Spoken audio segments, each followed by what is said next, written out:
ಸಂಜೆ ವೀಕ್ಷಕರೇ, ತಮ್ಮೆಲ್ಲರಿಗೂ ಆರ್ಯವರ್ಧನ್ 159 ವಿಶೇಷ ನೇರ ಪ್ರಸಾರ ಕಾರ್ಯಕ್ರಮಕ್ಕೆ ಸ್ವಾಗತ. ನಾನು ಪ್ರಿಯಾ. ನಂಬರ್ ಅಂದ್ರೆ ನಾನು ಅಂದ್ರೆ ನಂಬರ್ ಅಂತ ಹೇಳ್ತಾ ಎಷ್ಟೋ ಜನರ ಸಮಸ್ಯೆಗೆ ಪರಿಹಾರವನ್ನ ಸೂಚಿಸ್ತಾ ಇರುವ ಸಂಖ್ಯಾಶಾಸ್ತ್ರ ಬ್ರಹ್ಮ ಅಂತಾನೆ ಕರೆಸಿಕೊಳ್ಳುವಂತಹ ಆರ್ಯವರ್ಧನ್ ಗುರುಜಿಯವರು ನಮ್ಮ ಕಾರ್ಯಕ್ರಮದಲ್ಲಿದ್ದಾರೆ. ಬನ್ನಿ ಅವರನ್ನ ಕಾರ್ಯಕ್ರಮಕ್ಕೆ ಸ್ವಾಗತಿಸೋಣ. ಗುರುಜಿ, ಕಾರ್ಯಕ್ರಮಕ್ಕೆ ಸ್ವಾಗತ. ಓಂ ಬ್ರಹ್ಮದೇವಾಯ ನಮಃ. ಪೂಜ್ಯಾಯ ರಾಘವೇಂದ್ರಾಯ ಸತ್ಯಧರ್ಮತಾಯ ಬೈತಾಂ ಕಲ್ಪವೃಕ್ಷ ನಮತಾಂ ಕಾಮಧೇನ ಶ್ರೀಮನ್ನಾರಾಯಣ ಮಹಾಲಕ್ಷ್ಮೀ ದೇವ ನಮಸ್ತೆ. ಅರಿವಿಗೆ ಶರಣಂದೆ, ಗುರುಗೂ ಶರಣಂದೆ, ವಾಗ್ದೇವಿ ಸರಸ್ವತಿ ಕೂಡ ಶರಣ, ಸಮಸ್ತ ಅಭಿಮಾನಿ ಕೂಡ ಶರಣಂದೆ. ನಂಬರ್ ಅಂದ್ರೆ ನಾನು ಅಂದ್ರೆ ನಂಬರ್ ಹೇಳ್ತೀನಿ ಅಂತ ಆಗುತ್ತೆ ಅಂತ ಹೇಳ್ತೀನಿ. ಅಭಿಮಾನಿ ದೇವರಿಗೆ ಗೊತ್ತು. ಗುರುಜಿ, ಇನ್ನ ಕಾರ್ಯಕ್ರಮದ ಶುರುವಿನಲ್ಲಿ ಮೊದಲನೆಯದಾಗಿ ನಾಳೆ ಹೇಗಿರುತ್ತೆ ಅನ್ನೋದನ್ನ ತಿಳಿಸ್ಕೊಡಿ. ನಾಳೆ ತುಂಬಾ ಒಳ್ಳೆ ಬಣ್ಣ, ಆರೆಂಜು, ರೆಡ್ಡು, ಯೆಲ್ಲೋ ಕಲರ್ ತುಂಬ ಸಖತ್ತಾಗಿರುತ್ತೆ. ವೈಟ್ ತುಂಬ ಚೆನ್ನಾಗಿರುತ್ತೆ. ಆಮೇಲೆ ವೈನ್ ಕಲರ್ ಕೂಡ ತುಂಬ ಸಖತ್ತಾಗಿರುತ್ತೆ. ನಾಳೆ ಬ್ಲ್ಯಾಕ್ ಆ್ಯಂಡ್ ಬ್ಲೂ ಬಣ್ಣನ ಹೆಚ್ಚಾಗಿ ಅವಾಯ್ಡ್ ಮಾಡಿ, ತುಂಬ ಒಳ್ಳೆಯದಾಗುತ್ತೆ. ಬ್ಲ್ಯಾಕ್ ಆ್ಯಂಡ್ ಬ್ಲೂ ನಾವು ಹಾಕ್ಬೇಡಿ. ಈ ವರ್ಷ 0ಗೆ ತುಂಬ ರಾಜಯೋಗದ ನಂಬರ್ ಅಂತ ಹೇಳ್ತೀನಿ. ಆಮೇಲೆ ಈ ವರ್ಷ 4 ಕೂಡ ಸಖತ್ ರಾಜಯೋಗದ ನಂಬರ್ ಅಂತ ಹೇಳ್ತಿದ್ದೀನಿ, 4 ಮತ್ತು 4. ಹಾಗಾಗಿ ನಾಳೆ 3 and 1 ಕಾಂಬಿನೇಷನ್ ಗುಡ್ ಕಾಂಬಿನೇಷನ್ ಆಗುತ್ತೆ. ನಾಳೆ ಹುಟ್ಟಂಥ ಮಕ್ಕಳಿಗೆ ಖಂಡಿತ ಭಾಳ ಪವರ್ಫುಲ್ ಅಂತ ಲೆಟ್ರ್ ಇಲ್ಲ. ಎನ್ ಅನ್ನ ಅಕ್ಷರ ಮತ್ತು ವಿ ಎನ್ ಅಕ್ಷರ, ಡಬ್ಲ್ಯೂ ಅನ್ನ ಅಕ್ಷರಗಳನ್ನ ಬಿಟ್ಟು ಇನ್ನು ಎಲ್ಲ ಅಕ್ಷರ ಇಡ್ಬೋದು. ನಾಳೆ ಹುಟ್ಟಂಥ ಮಕ್ಕಳಿಗೆ ಪಿ ಮತ್ತು ಎ ಸಕ್ಕತ್ತಾಗಿರುತ್ತೆ. ಪಿ ಎ ಎಂ ಅಕ್ಷರಗಳು ತುಂಬ ರಾಜಯೋಗದ ಲೆಟರ್ನ ಕಾಣ್ತವೆ. ನಾಳೆ ಹುಟ್ಟಂಥ ಮಕ್ಕಳಿಗೆ ತುಂಬ ಅದ್ಭುತವಾಗಿ 3 ಮತ್ತು 1, 3 ಇಲ್ಲ 1ನಲ್ಲಿ ನೇಮನ್ನು ಇಟ್ಟಕ್ಕೆ ಸಕ್ಕತ್ತಾಗಿರುತ್ತೆ. 9 ಕೂಡ ಇಡ್ಬೋದು. ಸಕ್ಕತ್ ರಾಜಯೋಗನ ಕಾಣುತ್ತಾರೆ. ಮುಟ್ಟಿದ್ದೆಲ್ಲವೂ ಕೂಡ ಚಿನ್ನವಾಗುತ್ತೆ. ನಾಳೆ ತುಂಬ ಹುಟ್ಟಂಥ ಮಕ್ಕಳು ಲಗ್ನ ಭಾಳ ವಿಶೇಷವಾಗಿ, ಒಂದು ಭಾಳ ವೃಷಭ ಲಗ್ನ ತುಂಬ ವಿಶೇಷವಾಗಿ, ಅಷ್ಟೊಂದೇನು ಚೆನ್ನಾಗಿಲ್ಲ, ಇರೋದ್ರಲ್ಲಿ ಬೆಟ್ರು. ಇಲ್ಲಾಂದರೆ ಕನ್ಯಾ ಲಗ್ನ ತುಂಬ ಸಖತ್ತಾಗಿರುತ್ತೆ. ತುಂಬ ಕನ್ಯಾ ಲಗ್ನ ಚೆನ್ನಾಗಿರುತ್ತೆ. ಮತ್ತು ಸಿಂಹ ಲಗ್ನದಲ್ಲಿ ರಾಹು ಗ್ರಹ ಇರ್ತಾನೆ. ಅದೊಂಥರ ಒಳ್ಳೇದು, ಒಂಥರ ಕೆಟ್ಟದ್ದು. ಹಾಗಾಗಿ ನೆಮ್ಮದಿ ಇರೋಕ್ಕಲ್ಲ. ಹಾಗಾಗಿ ದಿ ಬೆಸ್ಟ್ ಕನ್ಯಾ ಲಗ್ನ ಭಾಳ ಪವರ್ಫುಲ್ ಆಗಿರುತ್ತೆ. ನಾಳೆ ಹುಟ್ಟಂಥ ಮಕ್ಕಳಿಗೆ ಸಖತ್ತಾಗಿರುತ್ತೆ. ನಾಳೆ ರಾಶಿಗೆ ನಕ್ಷತ್ರಕ್ಕೆ ಟೈಮ್ ಹೇಗಿದೆ ಅಂತ ಹೇಳ್ತೀನಿ. ನಾಳೆ ತುಂಬ ಚೆನ್ನಾಗಿ ಅಶ್ವಿನಿ ಮಕಾಮೂಲ ನಕ್ಷತ್ರ ನಾಳೆ ಟೈಮ್ ಚೆನ್ನಾಗಿಲ್ಲ. ಅದೇ ರೀತಿಯಲ್ಲಿ ಭರಣಿ ಪುಬ್ಬ ಪೂರ್ವಾಶ್ರದವರಿಗೆ ತುಂಬ ಸಖತ್ತಾಗಿದೆ, ತುಂಬ ಒಳ್ಳೆಯದಾಗುತ್ತೆ. ಅದೇ ರೀತಿಯಲ್ಲಿ ಕೃತಿಕಾ ಉತ್ತರ ಉತ್ತಾಷಾಢ ನಕ್ಷತ್ರಕ್ಕೆ ನಾಳೆ ಟೈಮ್ ಚೆನ್ನಾಗಿಲ್ಲ. ಅದೇ ರೀತಿಯಲ್ಲಿ ರೋಹಿಣಿ ಹಸ್ತ ಶ್ರವಣ ನಕ್ಷತ್ರ ತುಂಬ ಸಖತ್ತಾಗಿದೆ. ಮೃಗಶಿರ ಚಿತ್ತ ಧನಿಷ್ಠ ನಕ್ಷತ್ರಕ್ಕೂ ಕೂಡ ತುಂಬ ಚೆನ್ನಾಗಿದೆ ನಾಳೆ ಟೈಮು. ಹಾಗಾಗಿ ಆರಿದ್ರ ಸ್ವಾತಿ ಶತಭಿಷ ನಕ್ಷತ್ರ ನಾಳೆ ಟೈಮ್ ಚೆನ್ನಾಗಿಲ್ಲ. ಅದೇ ರೀತಿಯಲ್ಲಿ ಪುನರ್ವಸು ವಿಶಾಖ ಪೂರ್ವಭಾದ ನಕ್ಷತ್ರಕ್ಕೆ ತುಂಬ ಚೆನ್ನಾಗಿದೆ. ನಾಳೆ ಬಹಳ ವಿಶೇಷವಾಗಿ ಪುಷ್ಯ ಅನುರಾಧ ಉತ್ತರಭಾದ ನಕ್ಷತ್ರಕ್ಕೆ ಟೈಮ್ ಚೆನ್ನಾಗಿಲ್ಲ. ಅದೇ ರೀತಿ ಆಶ್ಲೇಷ ಜ್ಯೇಷ್ಠ ರೇವತಿ ನಕ್ಷತ್ರಕ್ಕೆ ನಾಳೆ ಟೈಮ್ ಚೆನ್ನಾಗಿಲ್ಲ. ನಾನು ಇವಾಗ ಹೇಳಕ್ಕೆ ಹೊಂಟಿರೋದು ಒಂದು ಪಾಯಿಂಟು. ನೀವೆಲ್ಲ ಟಿ ವಿಲಿ ನೋಡ್ತಾ ಇದ್ದೀರಾ, ಶನಿ ಗ್ರಹದ ಒಂದು ಪೋಸ್ಟನ್ನು ನೋಡ್ತಾ ಇದ್ದೀರಾ. ಶನಿ ಭಾಳ ವಿಶೇಷವಾಗಿ ಜಗತ್ತಿನಲ್ಲಿ ಎಲ್ಲ ಅಧಿಕಾರವನ್ನು ಕೂಡ ಅವನೇ ಆಗಿರ್ತಾನೆ. ಹಾಗಾಗಿ 100% ತಮಿಳುನಾಡು ತಿರುನಲ್ಲಾರಿಗೆ ನಾನು ಎಲ್ಲರನ್ನೂ ಕರ್ಕೊಂಡು ಹೋಗ್ತಾ ಇದ್ದೀನಿ. ಹಾಗಾಗಿ ಕುಂಭರಾಶಿ ಬಗ್ಗೆ ನೀವು ಭಾಳ ಮಾಹಿತಿನ ಕೊಡ್ತಾ ಬರ್ತಾ ಇದ್ದೀನಿ. ನೋಡಿ, ಕುಂಭರಾಶಿಲಿ ಸಾಕಷ್ಟು ಕಷ್ಟವನ್ನು ಬೀಳ್ತೀರಾ, ದಯವಿಟ್ಟು ಅರ್ಥ ಮಾಡ್ಕೊಳ್ಳಿ. ಕುಂಭರಾಶಿಲಿ ಚೆನ್ನಾಗಿ ಅರ್ಥ ಮಾಡ್ಕೊಳ್ಳಿ. ಕುಂಭರಾಶಿಲಿ ಕೇತು ಗ್ರಹ ಇರೋದೇ ತುಂಬ ಕೆಟ್ಟದ್ದು. ಈ ರಾಹು ಕೇತು ಭಯಂಕರವಾದ ಕೆಟ್ಟ ಗ್ರಹಗಳು. ಹಾಗಾಗಿ ರಾಹು ಕೇತು ಯಾವುದೇ ರಾಶಿ ಬರಬಾರ್ದು. ಇವಾಗ ಕುಂಭರಾಶಿ ಮತ್ತು ಸಿಂಹ ರಾಶಿಲಿ ರಾಹು ಗ್ರಹ ಇದ್ದಾನೆ, ಕುಂಭರಾಶಿಲಿ ಕೇತು ಗ್ರಹ ಇದ್ದಾನೆ.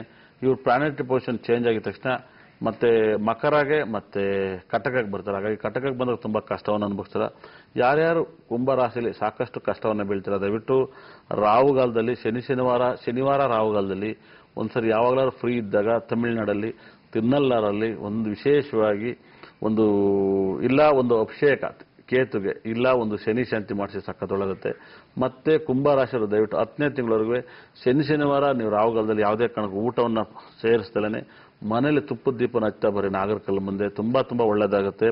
ಆಮೇಲೆ ಕುಂಭರಾಶಿಯವರಿಗೆ ಭಯಂಕರವಾದಂಥ ಕಷ್ಟಗಳು. ಯಾಕೆ ಇಷ್ಟು ಕಷ್ಟ ಬರುತ್ತೆ ಅಂದರೆ, ಒಂದು ಕುಂಭರಾಶಿಗೆ ಕೇತು ಗ್ರಹ ರಾಶಿಲಿರೋದೇ ಭಯಂಕರ ಕೆಟ್ಟದ್ದು. ಹಾಗಾಗಿ 7ನೇ ಮನೆಯಲ್ಲಿ ಫ್ರೆಂಡ್ಶಿಪ್ಪು ವ್ಯವಹಾರ ಅನಿಸುತ್ತೆ. 7ನೇ ಮನೆ ರಾಹು ಕೂಡ ತುಂಬ ಕೆಟ್ಟವನು. ಹಾಗಾಗಿ ಗುರು 11ನೇನಾಗಿ 2ನೇನಾಗಿ 8ನೇ ಮನೆ ಇನ್ನೂ ಭಯಂಕರ ಕೆಟ್ಟದ್ದು.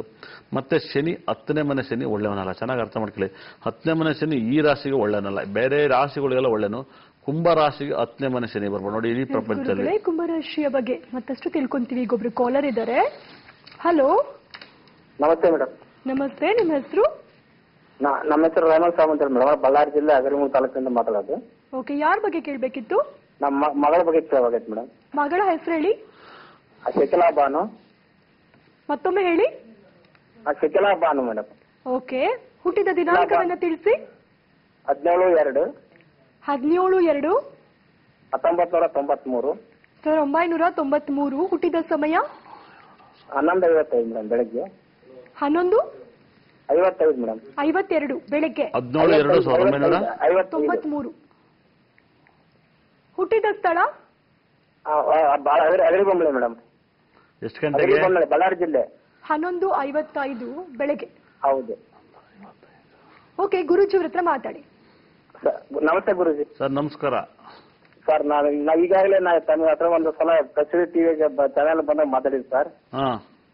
ಅದ ಮಗಳ ಬಗ್ಗೆ, ಉದ್ಯೋಗದ ಬಗ್ಗೆ ಕೇಳ್ತಾ ಇದ್ವಿ. ಇಂತ ನಂಬರ್ ಫಾಲೋ ಮಾಡ್ರಿ ಅಂತ ಇದ್ರಿ. ಹಾ. ಅದು ಯಾವ್ದು ಆಗ್ತಾ ಇಲ್ಲ ಸರ್. ನಮ್ಮ ಮಗಳು ಮಾತಾಡ್ತಾ ನೋಡಿ ಸರ್, ಮಾತಾಡಿ ಸರ್. ಕೊಡಿ. ಹಲೋ, ನಮಸ್ತೆ ಗುರುಜಿ. ಅಮ್ಮ ನಮಸ್ಕಾರಮ್ಮ. ಅದೇ ಗುರುಜಿ, ಹವಳದ ಹಾಕ್ರಿ ಕೆಲ್ಸ ಆಗತ್ತೆ ಅಂತ ಹೇಳಿದ್ರಿ. ಹಾ. ಕುಜದಶೆ ನಡೀತೈತಿ ಅಂತ ಅವಾಗ ಹೇಳಿದ್ರಿ ಗುರುಜಿ. ನೀವು ಯಾವ ಕ್ಯಾಸ್ಟ್ ಅಮ್ಮ? ನಾವು ಮುಸ್ಲಿಮ್ಸ್ ಗುರುಜಿ. ಸೂಪರ್ ಮಾತಾಡಿ ಅಮ್ಮ, ಮುಸ್ಲಿಮ್ಸ್ ಮಾತಾಡಿ ಅಂತ ಹೇಳಿದ್ರಲ್ಲ ಗುರುಜಿ. ಅದು PDO ಎಕ್ಸಾಮ್ ಬರಿಬೇಕಾದ್ರೆ ಕೇಳಿದ್ದೆ ನಿಮಗೆ. ಅದ್ರದ್ದೇನು ಗೊತ್ತಾಗ್ತಿಲ್ಲ ಗುರುಜಿ. ಕೆಲಸ ಏನು ಆಗ್ತಾ ಇಲ್ಲ ಅಂತ. ಇನ್ನೊಂದ್ಸರಿ ಡೇಟ್ ಆಫ್ ಬರ್ತ್ ಹೇಳಿ ಅಮ್ಮ. 17/2 ಹಾ 1993. 1993 ಬೆಳಗ್ಗೆ 11:55. ಹೌದು ಗುರುಜಿ. ಕರೆಕ್ಟ್ ಅಲ್ವಾ? ಹೌದು ಗುರುಜಿ. ಇವಾಗ ಏನೇನು ಕೇಳ್ಬೇಕು ಅಂತ ಇದ್ರಾ? ಅದೇ ಉದ್ಯೋಗದ ಬಗ್ಗೆ ಕೇಳ್ಬೇಕಿತ್ತು ಗುರುಜಿ. ಯಾವುದು ಗೌರ್ಮೆಂಟ್ ಕೆಲಸ ಕೇಳ್ತಿದ್ರಾ, ಪ್ರೈವೇಟ್ ಕೆಲಸ ಕೇಳ್ತಿದ್ರಾ ಅಂತ ಕೇಳಿದೆ. ಗೌರ್ಮೆಂಟ್. ಹೌದಾ? ಇವಾಗ ನೋಡಿ ಅಮ್ಮ, ನೋಡಮ್ಮ, ನಿನ್ನ ಜಾಗದಲ್ಲಿ ಯಾವಾಗಲೂ ಕೂಡ ಸ್ವಲ್ಪ ಲಗ್ನದಲ್ಲೇ ಕೇತು ಗ್ರಹ ಇದ್ದಾನೆ. ಬರೀ ಕೇತು ಭಯಂಕರ ಡೇಂಜರು. ಆಮೇಲೆ ಚಂದ್ರ 8ನೇ ಮಲ್ಲಿದ್ದಾನೆ. ಹಾಗಾಗಿ ಚೆನ್ನಾಗಿ ಅರ್ಥ ಮಾಡ್ಕೊಳ್ಳಿ. ಚಂದ್ರ ದಶೆ ಸ್ವಲ್ಪ ಸಾಕಷ್ಟು ಡಿಸ್ಟರ್ಬ್ ಮಾಡುತ್ತೆ. ಹಾಗಾಗಿ ತುಂಬ ಹುಷಾರಾಗಿ ಹ್ಯಾಂಡಲ್ ಮಾಡಬೇಕು. ನಿಮಗೆ ತುಂಬ ಪವರ್ಫುಲ್ ಅಂತ ನಕ್ಷತ್ರಗಳನ್ನ ನಾನು ದಯವಿಟ್ಟು ಹೇಳ್ತೀನಿ. ಅದನ್ನು ದಯವಿಟ್ಟು ಸಖತ್ತ ಫಾಲೋ ಮಾಡಿ. ತುಂಬ ಒಳ್ಳೆ ಶೋಫಲನ್ನು ಕಾಣ್ತೀರಾ. ಆದರೆ ಇವಾಗ ನೀವೇನಾದ್ರು ಬೆನಿಫಿಟ್ ಮಾಡ್ಕೋಬೋದು. ಆದರೂ ಕೂಡ ಧನುಸು ರಾಶಿಗೆ ಅಷ್ಟು ಟೈಮ್ ಚೆನ್ನಾಗಿಲ್ಲ. ಯಾಕಂದರೆ ಶನಿ 2ನೇನಾಗಿ ಬಹಳ ವಿಶೇಷ, ಮತ್ತೆ 12ನೇ ಮನೆ ಬಂದ. ಇವಾಗ ಗುರು ಕೂಡ 10ನೇ ಮನೆ ಗುರು ಒಳ್ಳೆಯವನಲ್ಲ. ಹಾಗಾಗಿ 14 ಮತ್ತು 24 12ನೇ ತಾರೀಕು ನಿಮ್ಮ ತುಂಬ ಪವರ್ಫುಲ್ ಅಂತ ಡೇಟು. ತುಂಬ ಪವರ್ಫುಲ್ ಅಂತ ನಕ್ಷತ್ರ ಕೃತಿಕಾ, ಉತ್ತರಾಷಾಢ ನಕ್ಷತ್ರ ಹೆಚ್ಚಾಗಿ ಫಾಲೋ ಮಾಡೋಕ್ಕೇಳಿ. ನಿಂಗೆ ತುಂಬ ಒಳ್ಳೇದಾಗುತ್ತಮ್ಮ. ನಿನ್ನ ಮೊಬೈಲ್ ನಂಬರ್, ಗಾಡಿ ನಂಬರ್, ಅಕೌಂಟ್ ನಂಬರ್ ಎಲ್ಲ 33 ಇಲ್ಲ 42ರಲ್ಲಿ ಹೆಚ್ಚಾಗಿ ಯೂಸ್ ಮಾಡಿ. ತುಂಬ ಒಳ್ಳೇದಾಗುತ್ತೆ. 100% ನೀನು ಶನಿವಾರ ದಯವಿಟ್ಟು ಈ ಒಂದು ಯಮಗಂಟ ಕಾಲದಲ್ಲಿ ದಯವಿಟ್ಟು ಎಲ್ಲ ಶುಕ್ರವಾರ ಯಮಗಂಟ ಕಾಲದಲ್ಲಿ ದಯವಿಟ್ಟು ಏನು ಊಟವನ್ನು ಬೆಳೆಸ್ಬೇಡ. ಯಾಕಂದರೆ ಲಗ್ನದಲ್ಲಿ ಕೇತಿದ ಆರೋಗ್ಯ, ಸಂಸಾರ ಜೀವನ, ಮದುವೆ ಲೈಫನ್ನು ಡಿಸ್ಟರ್ಬ್ ಮಾಡ್ತಾರೆ. ನೀನು ಅದನ್ನು ಉಪವಾಸ ಮಾಡೋಕ್ಕೆ ಸ್ಟಾರ್ಟ್ ಮಾಡಿದ್ರೆ ನಿನ್ನ ಪ್ರಾಬ್ಲಮ್ ಎಲ್ಲ ಕ್ಲಿಯರ್ ಆಗುತ್ತೆ. ನೀನು ಕೇಳಿದ ಕೆಲಸನೂ ಸಿಗುತ್ತೆ. ಖಂಡಿತ ಸಿಗಲಿ ಅಂತ ಭಗವಂತನ ಪ್ರಾರ್ಥನೆ ಮಾಡ್ತೀನಿ. ಒಳ್ಳೇದಾಗ್ಲಮ್ಮ. ಧನ್ಯವಾದಗಳು ಕರೆ ಮಾಡಿದ್ದಕ್ಕೆ. ಈಗ ಮತ್ತೊಬ್ರು ಕರೆ ಮಾಡಿದ್ದಾರೆ. ಹಲೋ. ನಮಸ್ಕಾರಮ್ಮ, ನಿಮ್ಮ ಹೆಸರು? ನನ್ನ ಹೆಸರು ಕಾವ್ಯ ಅಂತ ಹೇಳಿ. ಎಲ್ಲಿಂದ ಕರೆ ಮಾಡ್ತಿದ್ದೀರಾ? ನಾವು ಮಂಡ್ಯ. ಓಕೆ, ಯಾರ ಬಗ್ಗೆ ಕೇಳಬೇಕಿತ್ತು ಕಾವ್ಯ ಅವರೇ? ಅಣ್ಣನ ಬಗ್ಗೆ ಕೇಳಬೇಕಿತ್ತು. ಅಣ್ಣನ ಹೆಸರನ್ನ ತಿಳಿಸಿ. ಪೃಥ್ವಿರಾಜ್ ಅಂತ. ಪೃಥ್ವಿರಾಜ್. ಹುಟ್ಟಿದ ದಿನಾಂಕ? 19/5. 19/5. 1997. 1997. ಪೃಥ್ವಿರಾಜ್ ಹುಟ್ಟಿದ ಸಮಯ? ಮಧ್ಯರಾತ್ರಿ 2:30. ಮಧ್ಯರಾತ್ರಿ 2:30. ಹುಟ್ಟಿದ ಸ್ಥಳ? ಮಂಡ್ಯ. ಓಕೆ ಮಾ, ಗುರುಜಿ ಹತ್ರ ಮಾತಾಡಿ. ನಮಸ್ತೆ ಗುರುಜಿ. ನಮಸ್ಕಾರಮ್ಮ. ನಮ್ಮ ಅಣ್ಣನ ಬಗ್ಗೆ ಸ್ವಲ್ಪ ಕೇಳಬೇಕಿತ್ತು ಗುರುಜಿ. ಅವ್ರು ಸ್ವಲ್ಪ ಓದ್ಲಿಲ್ಲ. ಮತ್ತೆ ಅವ್ರ ವಿದ್ಯಾಭ್ಯಾಸದಲ್ಲಿ ಮತ್ತೆ ಅವರು ಇನ್ನು ಚಿಕ್ಕ ವಯಸ್ಸಿನಲ್ಲೇ ಎಜುಕೇಶನ್ ಬಿಟ್ಬಿಟ್ರು. ಈಗ ಮುಂದೆ ಅವ್ರ ಜೀವನ ಹೆಂಗಿದೆ ಅಂತ ಅವ್ರು ಕೇಳಬೇಕಿತ್ತು. ಅಮ್ಮ ಇವಾಗ ಏನ್ ಮಾಡ್ತಾರೆ? 20 ವರ್ಷ 1 ತಿಂಗಳು 10 ದಿವಸ ಆಗೈತೆ. ಬೆಂಗಳೂರಲ್ಲಿ ಸ್ವಲ್ಪ ಕೆಲಸ ಮಾಡ್ತಿದ್ದಾರೆ ಗುರುಜಿ, ಪ್ರೈವೇಟ್ ಅಲ್ಲಿ. ಏನೇನು ಹೇಳ್ಬೇಕು ಅಂತ ಇದೆ ಅಮ್ಮ? ನೋಡಮ್ಮ, ನಿಮ್ಮ ಅಣ್ಣನ ಜಾತಕ ತುಂಬಾ ಚೆನ್ನಾಗಿದೆ. ಆದ್ರೆ ಮಧ್ಯ ಆರೋಗ್ಯ ಎಲ್ಲ ಹದಗೆಡುತ್ತವೆ. ಹುಷಾರಿಲ್ಲ ಗುರುಜಿ. ಸ್ವಲ್ಪ ಆರೋಗ್ಯದಲ್ಲಿ ಯಾವಾಗ್ಲೂ ತೊಂದರೆ ಆಗ್ತಾನೆ ಇದೆ. ಅವ್ನ ಜೀವನನೇ ಚೆನ್ನಾಗಿಲ್ಲ ಅನ್ನಷ್ಟು ಇದ್ರದಲ್ಲಿದ್ದಾನೆ ಅವನು ಸ್ವಲ್ಪ. ಖಂಡಿತ ಅಲ್ವಮ್ಮ. ಈ ಶನಿ ಮತ್ತೆ ಕೇತು ಒಟ್ಟಿಗೆ ಆರೋಗ್ಯದಲ್ಲಿ ಕ್ಯಾನ್ಸರ್ ಮತ್ತೆ ಮತ್ತೊಂದು ಕಾಯಿಲೆಗಳು ಬರ್ತವೆ. ಆಮೇಲೆ ಯಾವಾಗಲೂ ಕೂಡ ಆರೋಗ್ಯ ಹಾಳಾಗುತ್ತೆ. ಯಾಕಂದ್ರೆ ಮೀನ ಲಗ್ನದಲ್ಲಿ ಜನನವಾಗಿದ್ದಾರೆ. ಖಂಡಿತಲ್ಲೂ ಕೂಡ ಮೀನ ಲಗ್ನಕ್ಕೆ 10ನೇ ತಿಂಗಳಿಂದ ಬಹಳ ದೊಡ್ಡ ಗಂಡಾಂತರ ಇದೆ. ಖಂಡಿತಲ್ಲೂ ಕೂಡ ಭೂಕಂಪನೆ ಆಗ್ಬೋದು. ಅವ್ರ ರಾಶಿಯರಿಗೆ ಆ ಥರ ತೊಂದರೆಗಳು ಜಾಸ್ತಿ ಕಾಣ್ತಾ ಇದೆ. 10ನೇ ತಿಂಗಳಿಂದ ಹುಷಾರಾಗಿರಿ. ನಿಮ್ಮ ಅಣ್ಣನ ಜಾತಕ ತುಂಬಾ ಚೆನ್ನಾಗಿದೆ. ಆದರೆ ಆರೋಗ್ಯವನ್ನು ಕಾಪಾಡ್ಕೋಬೇಕು. ಆಮೇಲೆ ರಾಹು ದಶೆ ನಡೀತೈತಿ. ಈ ರಾಹು ದಶೆ ಮುಗಿಯೋವರೆಗೂ ನೆಮ್ಮದಿ ಇಲ್ಲಮ್ಮ. ರಾಹು ದಶೆ 2022ಕ್ಕೆ ಮುಗಿಯುತ್ತಿದೆ.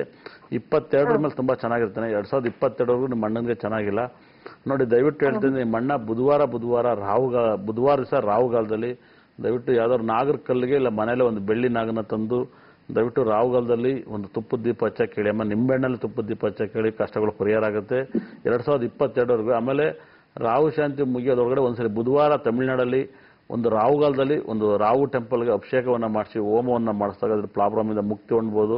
ಇಲ್ಲಾಂದರೆ ರಾಹು ತುಂಬ ಕಷ್ಟವನ್ನು ತಗೋತಾನೆ. ಯಾಕಂದರೆ ರಾಹು 7ನೇ ಮನೇಲಿದ್ದು 7ನೇ ಮನೆ ಅಧಿಪತಿ 8ನೇ ಮನೆಗೆ ಹೋಗಿರೋದು ಭಯಂಕರ ಡೇಂಜರ್ ಅನಿಸುತ್ತೆ. ಲಗ್ನದಲ್ಲೇ ಕೇತು ಗ್ರಹ ಮತ್ತು ಶನಿ ಗ್ರಹ ಇರೋದು ತುಂಬ ಕೆಟ್ಟದಂತ ಹೇಳುತ್ತೆ. ನಿಮ್ಮ ಅಣ್ಣ ನ್ಯೂಮರಾಜಿ ಪ್ರಕಾರ ಹೇಳಕ್ಕೆ ತುಂಬ ಚೆನ್ನಾಗಿರುತ್ತೆ ನೋಡಿ. 9 and 5 combination 1 and 5 combination numerology super ಅಂತೆಲ್ಲ ಹೇಳ್ತೀವಿ. ಹಾಗಾಗಿ ನ್ಯೂಮರಾಜಿ ದಯವಿಟ್ಟು ಅರ್ಥ ಮಾಡ್ಕೊಳ್ಳಿ.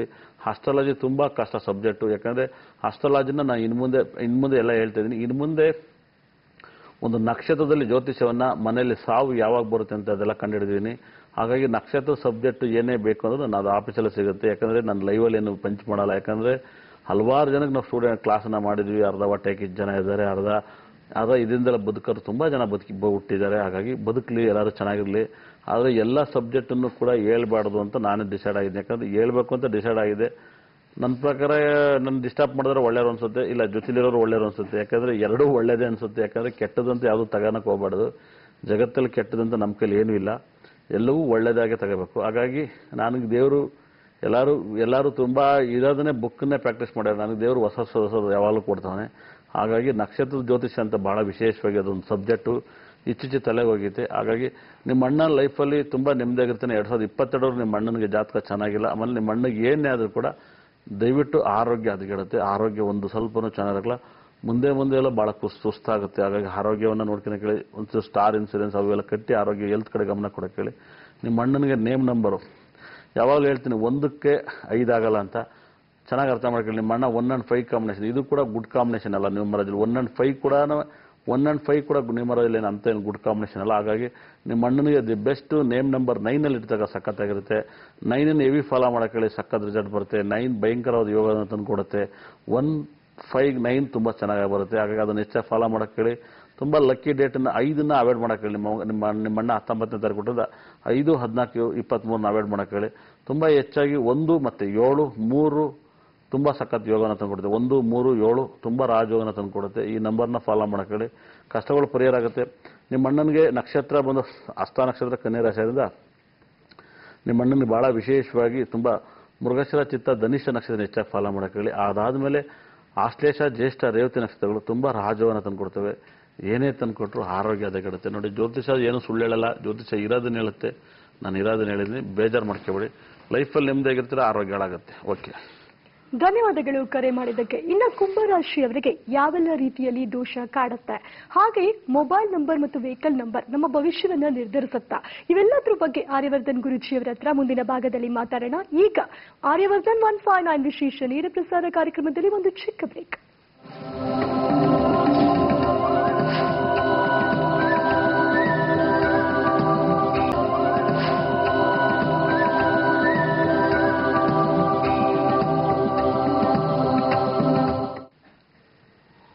ವಿರಾಮದ ಬಳಿಕ ಆರ್ಯವರ್ಧನ್ 159 ವಿಶೇಷ ನೇರ ಪ್ರಸಾರ ಕಾರ್ಯಕ್ರಮಕ್ಕೆ ಮತ್ತೊಮ್ಮೆ ಸ್ವಾಗತ. ಈಗ ಒಬ್ರು ಕರೆ ಮಾಡಿದ್ದಾರೆ. ಹಲೋ ಹಲೋ ಹಲೋ, ನಮಸ್ಕಾರ. ನಿಮ್ಮ ಹೆಸರು? ನನ್ನ ಹೆಸರು ಮೂರ್ತಿ ಅಂತ ಮೇಡಮ್. ಓಕೆ, ಎಲ್ಲಿಂದ ಕರೆ ಮಾಡ್ತಿದ್ದೀರಾ? ಮಂಡ್ಯದಿಂದ. ಯಾರ ಬಗ್ಗೆ ಕೇಳಬೇಕಿತ್ತು ಮೂರ್ತಿ ಅವರೇ? ನನ್ನ ಮಗಳ ಬಗ್ಗೆ ಕೇಳಬೇಕಾಯ್ತು. ಮಗಳ ಹೆಸರು? ಪ್ರಿಯಾಂಕಾ ಅಂತ. ಓಕೆ, ಹುಟ್ಟಿದ ದಿನಾಂಕವನ್ನ ತಿಳಿಸಿ. 8/4/1993. 1993. ಹೌದು. ಹುಟ್ಟಿದ ಸಮಯ? ಹುಟ್ಟಿದ ಸಮಯ 5:54 ಬೆಳಿಗ್ಗೆ. 5:54 ಬೆಳಗ್ಗೆ. 1994. ಹಾ. ಇನ್ನು ಹುಟ್ಟಿದ ಸ್ಥಳ? ಹಲೋ, ಹುಟ್ಟಿದ ಸ್ಥಳ ಪ್ರಿಯಾಂಕಾ ಅವರು ಹುಟ್ಟಿದ ಸ್ಥಳ? ಮಂಡ್ಯ, ಮೈಸೂರು. 24. ಟೈಮಿಂಗ್ಸ್ ಎಷ್ಟು? 5:54 ಬೆಳಗ್ಗೆ. 5:54 ಬೆಳಗ್ಗೆನಾ? ಹಾ ಸರ್, ಕೇಳಿ ಸರ್. ಏನಿಲ್ಲ, ಅವ್ರದ್ದು ಎಜುಕೇಶನ್ ಮತ್ತೆ ಅವ್ರ ವಿವಾಹದ ಬಗ್ಗೆ ಕೇಳ್ಬೇಕಾಯ್ತು.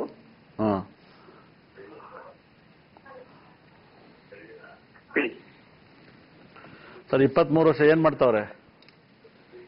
ಡಿಗ್ರಿ ಬಿಟ್ಟಿದೆ, BBM. ಮದುವೆ ಮಾಡಬೇಕು ಅಂತ ನೋಡ್ತಿದೀವಿ. ನೀವೇನಾಗ್ಬೇಕು ಸರ್? ಮಗಳು ಸರ್. ನೀವೇನ್ ಮಾಡ್ತಿದ್ದೀರಾ ಕೆಲಸ? ನಾನು ಸರ್ಕಾರಿ ನೌಕರಿಯಲ್ಲಿದ್ದೆ, ರಿಟೈರ್ಡ್ ಆದೆ. ಹ್ಮ್. ಜ್ಯೋತಿಷ ಏನಿದೆ ಎಲ್ಲ ಹೇಳ್ಬಿಡ್ಲ ರಿಯಲ್ ಆಗಿ? ಹೇಳಿ ಸರ್. ಬೇಜಾರಿಲ್ವಾ? ಇಲ್ಲ ಸರ್. ನಿಮ್ಮ ಮಗಳೇನಾದ್ರು ಮೊಬೈಲ್ ನಂಬರ್ ಯೂಸ್ ಮಾಡ್ತಾರಾ? ಯೂಸ್ ಮಾಡ್ತಾರೆ ಸರ್. ಕೊಡ್ಬೋದಾ? ಕೊಡಿ. ಹೇಳಿ ಸರ್ ಮೊಬೈಲ್ ನಂಬರ್. 96 32 32 76 76 75 ಹಾ 75 ಮತ್ತೆ 75 ಹಾ 12.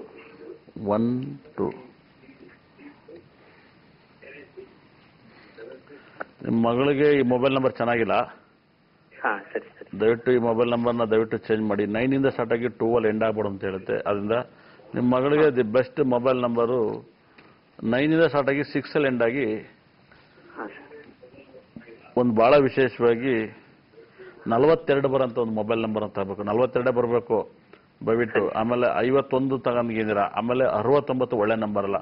ನಿಮ್ಮ ಮಗಳಿಗೆ ದಿ ಬೆಸ್ಟ್ ನಂಬರು 42. ಮತ್ತೆ 24 ಕೂಡ ನಿಮ್ಮ ಮಗಳಿಗೆ ಕೆಟ್ಟದ್ದು. ನೋಡಿ 6 ಅಂದ್ರೆ ಎಲ್ಲ 6 ಆಗಲ್ಲ, ದಯವಿಟ್ಟು ಅರ್ಥ ಮಾಡ್ಕೊಳ್ಳಿ. ಲಾಟ್ ಆಫ್ ಡಿಪೆಂಡ್ಸ್ ಇದೆ. ನಿಮ್ಮ ಮಗಳಿಗೆ ದಿ ಬೆಸ್ಟ್ ಪವರ್ಫುಲ್ ನಂಬರು 42. ಒಂದೇ ನಂಬರ್, ಯಾವಾಗ ರಾಜಯೋಗದ ನಂಬರ್. ಈ ವೆಹಿಕಲ್ ನಂಬರ್ ಅಷ್ಟೇ 42 ಬರೋ ನಂಬರ್ನೇ ತಗೋಬೇಕು. ಇಲ್ಲ ಅಂದ್ರೆ 15 ಬರೋ ನಂಬರ್ನ ತಗೋಬೇಕು ದಯವಿಟ್ಟು. ನಿಮ್ಮ ಮಗಳಿಗೆ 15 ಇಲ್ಲ 42 ಒಳ್ಳೆ ನಂಬರ್ ಆಗುತ್ತೆ. ಹಾಗಾಗಿ ನಿಮ್ಮ ಮಗಳು ಹೆಸರೇನು ಸರ್? ಎಷ್ಟು? ಹಲೋ ಪ್ರಿಯಾಂಕಾ. ನೋಡಿ ಖಂಡಿತ ಕೂಡ ನಿಮ್ಮ ಮಗಳ ನೇಮನ್ನು ಕೂಡ 15ರಲ್ಲಿ ನೇಮ್ ನಂಬರ್ನ ಇಟ್ಟಾಗ ಸಖತ್ ರಿಸಲ್ಟ್ ಅನ್ನ ಕಾಣಬಹುದು. ತುಂಬಾ ರಾಜವನ್ನ ಕಾಣುತ್ತೆ. ಆಮೇಲೆ ನಿಮ್ಮ ಮಗಳಲ್ಲಿ ಈ 8ನೇ ತಾರೀಕು 4ನೇ ತಿಂಗಳು ಈ ಪ್ರಪಂಚದಲ್ಲಿ ಈ ತರ ಎಲ್ಲ ಹುಟ್ಟಿದಾಗ ಆರೋಗ್ಯ ಹೆಚ್ಚು ಕಮ್ಮಿ ಆಗುತ್ತೆ. ನೋಡಿ ಜಯಲಲಿತಾ ಕೂಡ 1948ನೇ ಇಸ್ವಿಲಿ ನಾವು ಹುಟ್ಟಿದಂಥದ್ದು. 4 and 8 ಕಾಂಬಿನೇಷನ್ ಯಾವಾಗಲೂ ಆರೋಗ್ಯನ ಹಾಳು ಮಾಡುತ್ತೆ. ಹಾಗಾಗಿ ನಿಮ್ಮ ಮಗಳ ಆರೋಗ್ಯ ಕಡೆ ಗಮನ ಕೊಡ್ಬೇಕಾಗತ್ತೆ. ಆಮೇಲೆ ನಿಮ್ಮ ಮಗಳದು ಮದುವೆ, ಎಜುಕೇಶನ್ ಎರಡನ್ನೂ ಕೇಳಿದ್ರೆ ನಂಗೆ ನೆನಪಿದೆ, ದಯವಿಟ್ಟು ಹೇಳ್ತಾ ಹೋಗ್ತೀನಿ, ಕೇಳ್ತಾ ಹೋಗಿ. ನಿಮ್ಮ ಮಗಳಿಗೆ ಲಗ್ನದಲ್ಲೇ ಕುಜ ಮತ್ತೆ ರವಿ ಆಮೇಲೆ ನೀಚ ಬುಧ ಗ್ರಹ ಇವೆರಡು ಕಾಂಬಿನೇಷನ್, ಈ ತರ ಕಾಂಬಿನೇಷನ್ ಇದ್ರೆ ನಿಮ್ಮ ಮಗಳಿಗೆ ಹೋಗ್ತಾ ಹೆಲ್ತ್ ಹೆಚ್ಚು ಕಮ್ಮಿ ಆಗುತ್ತೆ. ಮುಂದಕ್ಕೆ ಕಣ್ಣಿಗೆ ಕೂಡ ಗ್ಲಾಸ್ ಅನ್ನ ಹಾಕ್ತಾರೆ. ತಲೆನೋವು ಬಂದು ಇವತ್ತೇನು ತಲೆನೋವು ಬಂದಿಲ್ಲ ಇಲ್ಲಿವರೆಗೂ? ಹಲೋ ಕರೆ ಡಿಸ್ಕನೆಕ್ಟ್ ಆಗಿದೆ ನೋಡಿ. ತಲೆನೋವು ಬಂದು ಕಣ್ಣಿಗೆ ಗ್ಲಾಸ್ ಅನ್ನ ಕೂಡ ಹಾಕ್ತಾರೆ. ಲಗ್ನಾಧಿಪತಿ 8ನೇ ಮನೆಯದು ಸ್ವಲ್ಪ ಡಿಸ್ಟರ್ಬ್ ಆಗುತ್ತೆ. ಗುರು ಮತ್ತೆ ಶುಕ್ರ ಒಬ್ಬರನ್ನೊಬ್ಬರು ನೋಡೋದ್ರೆ ವಿಪರೀತ ರಾಜಯೋಗನ ಕಾಣುತ್ತೆ. ನಿಮ್ಮ ಮಗಳಿಗೆ ಹೆಚ್ಚು ಕಮ್ಮಿ 2027ವರೆಗೂ ಟೈಮ್ ಚೆನ್ನಾಗಿಲ್ಲ. ಆದ್ರೆ ಮುಂದಿನ ವರ್ಷ ಅಂತೂ ಇನ್ನೂ ಕೂಡ ಸ್ವಲ್ಪ ಟೈಮ್ ಚೆನ್ನಾಗಿಲ್ಲ ಅಂತೇನಿಲ್ಲ, ಸೂಪರ್ ಆಗಿದೆ. ನಿಮ್ಮ ಮಗಳಿಗೆ ಒಳ್ಳೆ ಟೈಮು. ಮುಂದಿನ ವರ್ಷ ಈ 10ನೇ ತಿಂಗಳಿಂದ ನಿಮ್ಮ ಮಗಳಿಗೆ ಏನ್ ಬೇಕಾದ್ರೂ ಕೆಲಸ, ಮದುವೆ, ಮತ್ತೊಂದು ಎಲ್ಲವನ್ನೂ ಮಾಡ್ಬೋದು. ಯಾಕಂದ್ರೆ ಕುಂಭರಾಶಿಗೆ ಈ 10ನೇ ತಿಂಗಳವರೆಗೂ ಟೈಮ್ ಚೆನ್ನಾಗಿಲ್ಲ. ಹಾಗಾಗಿ ನಿಮ್ಮ ಮಗಳಿಗೆ ಶನಿ ದಿಶೆ ನಡೀತಿದ್ರಿಂದ ತಮಿಳುನಾಡು ತಿರುನಲ್ಲರಲ್ಲಿ ಒಂದು ಶನಿ ಶಾಂತಿನ ಮಾಡಿಸಿದಾಗ ತುಂಬಾ ಒಳ್ಳೇದಾಗುತ್ತೆ. ಅದರಲ್ಲೂ ಕೂಡ ಶನಿವಾರ ಬರಂತ, ಅದರಲ್ಲೂ ಈ ಅಮಾವಾಸ್ಯೆ ಚಂದ್ರ, ಯಾಕಂದ್ರೆ ಚಂದ್ರ ಮತ್ತೆ ಶನಿ ಎರಡೂ ಒಟ್ಟಿಗೆ ಇದ್ದಾಗ ಈ ಅಮಾವಾಸ್ಯೆ ಚಂದ್ರ ದಿವಸ ಅವತ್ತು ತಮಿಳುನಾಡಲ್ಲಿ ತಿರುನಲ್ಲಾರಿಗೆ ಒಂದು ಅಭಿಷೇಕವನ್ನ ಮಾಡಿಸಿ, ಮತ್ತೆ ಶನಿವಾರ ದಯವಿಟ್ಟು ಆದಷ್ಟು ಕಂಡರ್ಮಲ್ ಊಟ ಮಾಡೋದನ್ನ ಬಿಟ್ರೆ ಎಲ್ಲಾ ಕೆಲಸ ಕಾರ್ಯದಲ್ಲೂ ಸಕ್ಸಸ್ ಅನ್ನ ಕಾಣ್ತೀರಾ. ನಿಮ್ಮ ಮಗಳಿಗೆ ತುಂಬಾ ಪವರ್ಫುಲ್ ಅಂತ ನಕ್ಷತ್ರಗಳನ್ನ ಹೆಚ್ಚಾಗಿ ಹೇಳ್ತೀನಿ, ದಯವಿಟ್ಟು ಬರ್ಕೊಳ್ಳಿ. ತುಂಬಾ ಪವರ್ಫುಲ್ ಅಂತ ನಕ್ಷತ್ರಗಳನ್ನ ಇದನ್ನ ಇಂಪಾರ್ಟೆಂಟ್ ಆಗಿ ಬರ್ಕೊಳ್ಳಿ, ಸಕ್ಕತ್ ರಿಸಲ್ಟ್ ಬರುತ್ತೆ. ನಿಮ್ಮ ಮಗಳಿಗೆ ಪುಷ್ಯ, ಅನುರಾಧ, ಉತ್ತರಾಭಾದ ನಕ್ಷತ್ರ ತುಂಬಾ ಪವರ್ಫುಲ್ ಆಗಿ ನಕ್ಷತ್ರ ಆಗುತ್ತೆ. ಅದೇ ರೀತಿಯಲ್ಲಿ ಕೃತಿಕಾ, ಉತ್ತರಾಷಾಢ ನಕ್ಷತ್ರ ತುಂಬಾ ಪವರ್ಫುಲ್ ಆಗುತ್ತೆ. ಮದುವೆ ಆಗಕ್ಕೆ ಆರಿದ್ರ, ಸ್ವಾತಿ, ಶತಭಿಷ ನಕ್ಷತ್ರ ಮತ್ತೆ ಪುಷ್ಯ, ಅನುರಾಧ, ಉತ್ತರಾಭಾದ ನಕ್ಷತ್ರದಲ್ಲಿ ಹುಡುಗನ ಹುಟ್ಟಿರೋ ಮದುವೆ ಅನ್ನೋದು ತುಂಬಾ ಚೆನ್ನಾಗಿದೆ.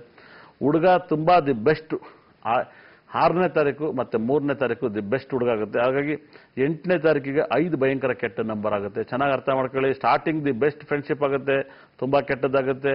ನೋಡಿ ವಿರಾಟ್ ಕೊಹ್ಲಿ 5ನೇ ತಾರೀಕು, ಅನಿಲ್ ಕುಂಬ್ಳೆ 8ನೇ ತಾರೀಕು, ಅಲ್ಲೇ ವಾರ್ ಸ್ಟಾರ್ಟ್ ಆಗಿದೆ. ಚೆನ್ನಾಗಿ ಅರ್ಥ ಮಾಡ್ಕೊಳ್ಳಿ. ತುಂಬಾ ಜ್ಯೋತಿಷ್ಯದಲ್ಲಿ ತುಂಬಾ ಲಾಟ್ ಆಫ್ ಡಿಫೆನ್ಸ್ ಕಾಣ್ತಾ ಇದೆ. ಯಾಕಂದ್ರೆ ನಮ್ಮ ಪ್ರಾಕ್ಟೀಸ್ ಅಲ್ಲಿ ಇನ್ನೂ ಕೂಡ ನಾವು ಪ್ರಾಕ್ಟೀಸ್ ಮಾಡ್ತಾ ಇದೀವಿ. ಈ 8ಕ್ಕೆ 5 ಭಯಂಕರ ಡೇಂಜರ್. ಯಾವಾಗಲೂ 5ಕ್ಕೂ 8ಕ್ಕೂ ಫ್ರೆಂಡ್ಶಿಪ್ ಇರುತ್ತೆ, ಆದ್ರೆ ಪರಂಪರವಾಗಿ ಫ್ರೆಂಡ್ಶಿಪ್ ಇರಲ್ಲ. ಹಾಗಾಗಿ ಮಿಸ್ಅಂಡರ್ಸ್ಟ್ಯಾಂಡಿಂಗ್ ಆಗಕ್ಕೆ ಸ್ಟಾರ್ಟ್ ಆಗುತ್ತೆ. ಹಾಗಾಗಿ ಒಳ್ಳೆ ಲೈಫಲ್ಲಿ ಸಖತ್ತಾಗಿ ಲಕ್ಸುರಿ ಆಗಿರ್ಬೇಕಂದ್ರೆ 3ನೇ ತಾರೀಕವ್ರನ್ನ ಮತ್ತೆ 6ನೇ ತಾರೀಕವ್ರನ್ನ ಮತ್ತೆ 9ನೇ ತಾರೀಕವ್ರನ್ನ ಇಲ್ಲ 8ನೇ ತಾರೀಕವ್ರನ್ನ ಮದುವೆ ಮಾಡ್ಕೊಂಡ್ರೆ ನಿಮ್ಮ ಮಗಳು ತುಂಬಾ ಚೆನ್ನಾಗಿ, ನಾನು ಹೇಳಿದ ನಕ್ಷತ್ರ ಹೇಳಿ ಡೇಟರ್ನ ಮದುವೆ ಮಾಡ್ಕೊಂಡ್ರೆ ಚೆನ್ನಾಗಿರುತ್ತೆ. ಫಸ್ಟ್ ಮೊಬೈಲ್ ನಂಬರ್ ಚೇಂಜ್ ಮಾಡ್ಕೊಳ್ಳಿ, ದಯವಿಟ್ಟು ಒಳ್ಳೇದಾಗುತ್ತೆ. ಮತ್ತೆ 8ಕ್ಕೂ 5ಕ್ಕೂ ತುಂಬಾ ಶತ್ರುತ್ವನ ಇದೆ. ಚೆನ್ನಾಗಿ ಅರ್ಥ ಮಾಡ್ಕೊಳ್ಳಿ. ಶನಿ ಬುಧ ನಾವು ಹೇಳ್ಬೋದು ಖಂಡಿತ ಕೂಡ, ಅವೆಲ್ಲ ಲಾಟ್ ಆಫ್ ಡಿಪೆಂಡ್ಸ್ ಕಾಣ್ತಾ ಇದೆ. ಜ್ಯೋತಿಷ್ಯ ಮುಂಚೆ ತರ ಇಲ್ಲ. ಚೆನ್ನಾಗಿ ಅರ್ಥ ಮಾಡ್ಕೊಳ್ಳಿ. ಇವತ್ತೆಲ್ಲ ಮೊಬೈಲ್ ಎಲ್ಲ ಚೇಂಜಸ್ ಆಗಿರ್ಬೇಕಾದ್ರೆ ಗ್ರಹಗಳು ಕೂಡ ಒಂದಕ್ಕೊಂದಕ್ಕೆ ಆಗುತ್ತೆ ಅನ್ನೋದು ಬಹಳ ಇಂಪಾರ್ಟೆಂಟ್ ಆಗುತ್ತೆ. ಇಲ್ಲಿವರೆಗೂ ಫಾಲೋ ಮಾಡೋ ಸಬ್ಜೆಕ್ಟ್ ಬೇರೆ, ಇವಾಗ ಫಾಲೋ ಮಾಡೋದು. ಅದಕ್ಕೇನೆ ಇನ್ನು ಮುಂದೆ ನನ್ನ ಆಫೀಸಲ್ಲಿ ಮುಂಚೆ ತರ ನಾನು ಗೈಡಿಂಗ್ ಇಡ್ತಿದ್ದೆ, ಹೇಳಕ್ಕಿಟ್ಟಿದ್ದೆ, ನನ್ನ ಪಕ್ಕ ಟೈಪ್ ಮಾಡಕ್ಕಿಟ್ಟಿದ್ದೆ. ಇವಾಗ ನಾನು ಹೇಳಿದ್ರೆ ಅವರೆಲ್ಲ ಬರ್ಕೋಬೇಕು, ಎಲ್ಲ ಹೇಳೋದು ಮಾತ್ರ ಅವ್ರು ಬರ್ಕೋಬೇಕು, ಆ ಥರ ಸಬ್ಜೆಕ್ಟನ್ನ ಮಾಡಿದ್ದೀನಿ. ಹಾಗಾಗಿ ಇವಾಗ ತುಂಬ ಟೈಮ್ ತಗೊಳುತ್ತೆ. ಒಬ್ಬ ಮನುಷ್ಯ ಅರ್ಧ ಗಂಟೆಯಿಂದ 1 ಅವರ್ ಆಗುತ್ತೆ ನನ್ನ ಟೇಬಲಿಂದ ಆಚೆ ಹೋಗೋಕ್ಕೆ. ಹಾಗಾಗಿ ನನ್ನ ಟೇಬಲಲ್ಲಿ ತುಂಬ ಹಲವಾರು ವಿಷಯ, ಕಲರು, ಬಣ್ಣ, ಕಾಸ್ಟ್ಯೂಮು, ಅವ್ರಿಗೆ ಅದ್ಭುತವಂತ ಲೆಟ್ರು, ಮತ್ತು ಎಲ್ಲವೂ ಬರೆದು ಕಳ್ಸೋದಕ್ಕೆ ತುಂಬ ಟೈಮ್. ಮುಂಚೆ ಎಲ್ಲ ಟಿಕ್ ಮಾರ್ಕ್ ಮಾಡಿ ಮತ್ತು ಎಷ್ಟು ಬೇಕಷ್ಟು ಹೇಳ್ತಾ ಇದ್ವಿ. ಇವಾಗ ಆ ಥರ ಎಲ್ಲ ಟಿಕ್ ಮಾರ್ಕ್ ಮಾಡಿದ್ರು ಕೂಡ ಫೈನಲ್ ಆಗಿ ಹೇಳಕ್ಕೆ ಸ್ಟಾರ್ಟ್ ಆಗಿದ್ದೀವಿ. ಚೆನ್ನಾಗಿ ಅರ್ಥ ಮಾಡ್ಕೊಳ್ಳಿ. ಯಾವಾಗಲೂ ತಿನ್ನೋರಲ್ಲಿ ಶನಿ ಶಾಂತಿ ಮಾಡಿಸಿ, ತುಂಬ ತುಂಬ ಒಳ್ಳೆತ್ತೆ. ಶನೇಶ್ವರನ ಪ್ರಾರ್ಥನೆ ಮಾಡಿ, ಕಷ್ಟಗಳೆಲ್ಲ ಪರಿಹಾರ ಆಗುತ್ತೆ. ಧನ್ಯವಾದಗಳು ಕರೆ ಮಾಡಿದ್ದಕ್ಕೆ. ಈಗ ಮತ್ತೊಬ್ರು ಕರೆ ಮಾಡಿದ್ದಾರೆ. ಹಲೋ ಹಲೋ ಹಲೋ ಹಲೋ, ನಮಸ್ಕಾರ. ನಿಮ್ಮ ಹೆಸರು? ಹನುಮಂತ ಅಂತ. ಹನುಮಂತ್ ಅವರೇ, ಎಲ್ಲಿಂದ ಕರೆ ಮಾಡ್ತಿದ್ದೀರಾ? ಹಾಸ್ಪಿಟಲ್ ಇದೆ. ಮತ್ತೊಮ್ಮೆ ಹೇಳಿ. ಹೊಸಪೇಟೆ. ಓಕೆ, ಯಾರ ಬಗ್ಗೆ ಕೇಳಬೇಕಿತ್ತು? ನಮ್ಮ ಮಗನ ಬಗ್ಗೆ ಕೇಳೋದು. ಮಗನ ಹೆಸರು? ಮಣಿಕಂಠ ಅಂತ. ಮಣಿಕಂಠ. ಹುಟ್ಟಿದ ದಿನಾಂಕವನ್ನ ತಿಳಿಸಿ. ಹುಟ್ಟಿದ ದಿನಾಂಕ 7ನೇ ತಾರೀಕು 7 ಫೆಬ್ರವರಿ 2ನೇ ತಿಂಗಳು. ಹಾ, ಇಯರ್ ಹೇಳಿ.